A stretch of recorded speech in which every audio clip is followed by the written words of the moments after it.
What's up guys, Shiro, and welcome back to another daily video. And today I wanted to help you guys decide which phone should you buy for yourself, the iPhone 7 Plus or wait for the iPhone 8. It's a pretty, tricky question at this point, because there's gonna be many people who are still deciding which phone should they buy, and I personally think that buying the iPhone 7 Plus is a huge mistake at this point, and I'm gonna tell you why.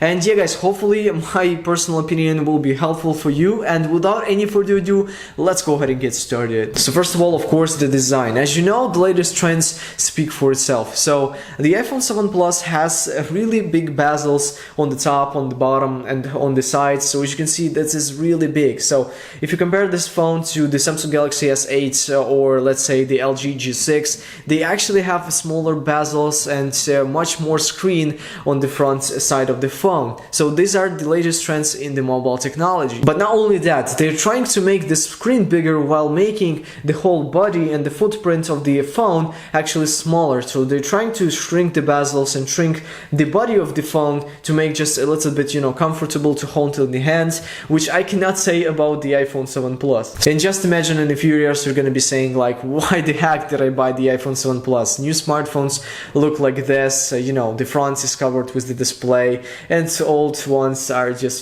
similar. They have the same buttons in here, they have borders, they have bezels.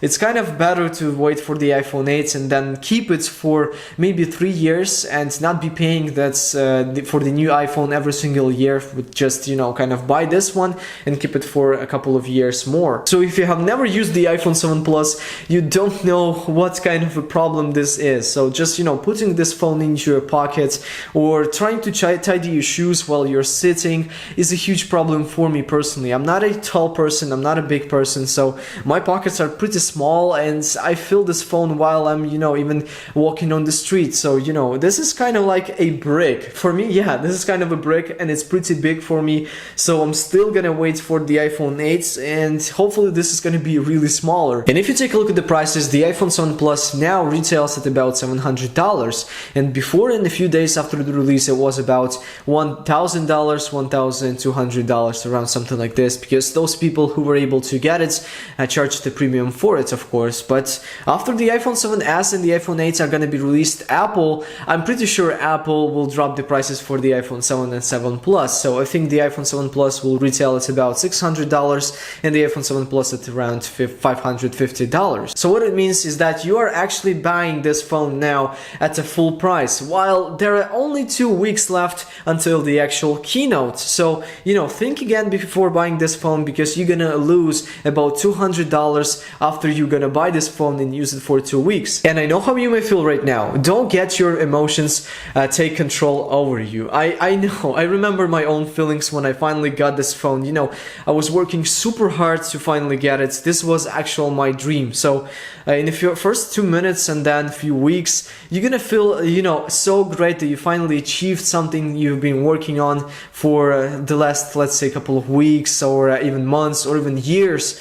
And yeah, you're gonna hold this phone, you're gonna feel so great. But believe me, you're gonna regret about this in a few months, because the iPhone 7s is gonna have some extra features like the wireless charging, which is not gonna be present in the iPhone 7 Plus.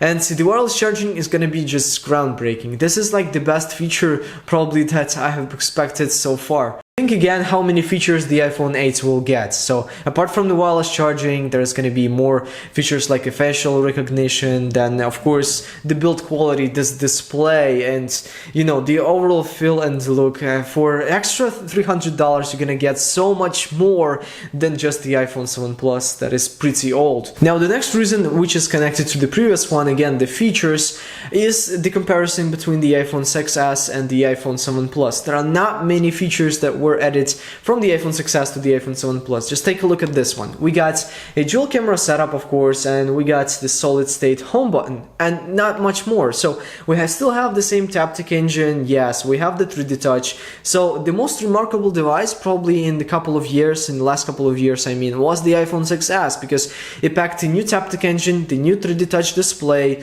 also a better quality of the aluminum used in the body, and then also the new camera. So it was really a remarkable smartphone, but now the iPhone 7 is like a little bit like the iPhone 7s, let's say. So there are not many changes made in this one. And of course, one thing that I'm still expecting to get with the iPhone 8 is the AirPods.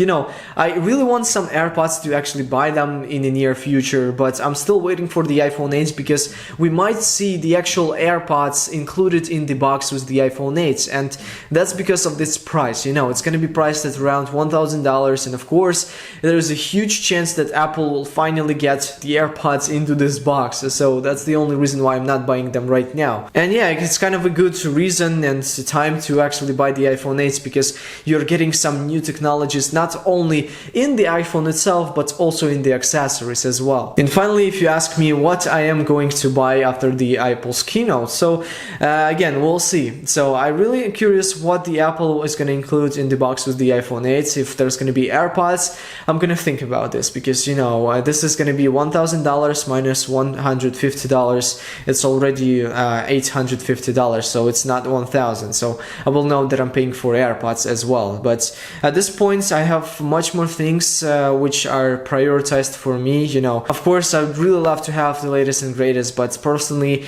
at this point, I cannot afford the iPhone 8, I think. And, you know, I'm gonna probably have to save money for bigger things, for the channel, of course, for the development. So that's the most important thing. But still at this point, I'm thinking about buying the iPhone 7s and selling my own iPhone 7 Plus right now because it's probably the best time. You know, the price is finally fixed and you can actually save so much money with just selling your current iPhone. So if it's an iPhone 7 Plus, you can sell it right now and pay extra $200 for the new iPhone 7s, and this is going to be a bargain. And that's probably the way which I'm going to choose for myself, and it's probably, yeah, go for the iPhone 7s in the near future. And yeah, I mean, this is probably everything that I wanted to say on this particular topic. As I said, I'm probably going for the iPhone 7s, so we'll see anyways. And yeah, hope you guys enjoyed this video. Hope it was helpful for you. Of course, if it was, make sure you drop a huge fat like on this video. That would be so much appreciated, like always. And as always, guys, I hope to see you around my next one, and peace out.